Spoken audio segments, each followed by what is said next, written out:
वक्त senior anchor person Shahzeb Khanzada ने हमें ज्वाइन किया, उनसे बात करेंगे। शाहजेब, 8 फरवरी का इलेक्शन मुलतवी कराने की करारदाद मंजूर कर ली गई है कसरत राय से, लेकिन इसकी इंटरेस्टिंग बात यह है कि करारदाद की में सिर्फ 14 सेनेटर्स मौजूद थे। क्या कहेंगे आप? बिल्कुल, और ज़ाहिर है करारदाद तो क्या है, ये इलेक्शन मुलतवी कराने की एक साजिश है। और बड़े अफसोस की बात है कि पाकिस्तान में जो अपर हाउस है उससे ये साजिश हुई है, मगर इसकी कोई लीगल बाइंडिंग है नहीं। लीगली इलेक्शन कमीशन की जिम्मेदारी है कॉन्स्टिट्यूशनली कि इलेक्शन कराए। आइन में ये वाजे किया गया है कि इलेक्शन कमीशन ने कैसे कराना है। सुप्रीम कोर्ट ने उसका उसूल और तय कर दिया है कि 8 फरवरी को इलेक्शन होना है।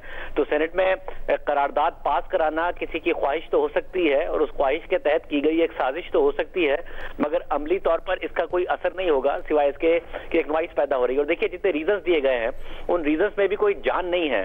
कहा गया कि जी लॉ एंड ऑर्डर की सिचुएशन ठीक नहीं है, तो लॉ एंड ऑर्डर की सिचुएशन तो 2008 में ज्यादा खराब थी और 2013 में और ज्यादा खराब थी। जो टेररिस्ट अटैक थे उनके अगर अदादो शुमार निकाल के देख लें तो 2008 और 2013 में वो आज के मुकाबले में बहुत ज्यादा थे, मगर उसके बावजूद इलेक्शन हुए और एक स्मूथ ट्रांजेक्शन हुई। पहले 2008 में पीपल्स पार्टी की हुकूमत आई और 2013 में नून लीग की हुकूमत आई, और उन 10 सालों में इस मुल्क में टेररिज्म के खत्म होने की सूरत में एक हमें नजर आया कि इस्तेहकाम आया, और फिर दूसरा एक मुआशी इस्तेहकाम आया, लोड शेडिंग का खात्मा हुआ। जितने तोहफे जनरल मुशर्रफ साहब दे गए थे, आहिस्ता आहिस्ता एक डेमोक्रेटिक सेटअप ने 10 साल में उसका इख्तिताम किया। उसके बाद हमने देखा कि तजर्बात शुरू हो गए। एक वजीर आजम को निकाला और निकालने के बाद किस तरीके का एक तजर्बा किया गया और मुल्क डिस्टेबलाइजेशन का शिकार हुआ। दोबारा टेररिज्म मुल्क में वापस आया, मुल्क में मुआशी बदहाली वापस आई, और अब एक दफा फिर ये कोशिश की जा रही है कि मुल्क को इलेक्शन से दूर किया जाए।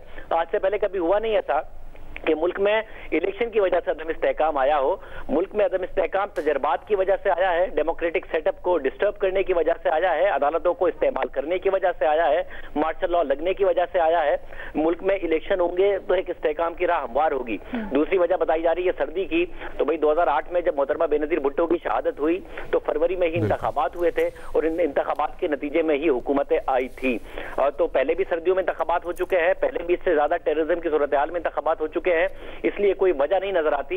ये करारदाद से ज्यादा एक साजिश है और एक ख्वाहिश है उन लोगों की जो इलेक्शन को डिले कराना चाहते हैं और जिसकी राह में इस वक्त जस्टिस काजी फाइज ईसा और सुप्रीम कोर्ट रुकावट बनी हुई है।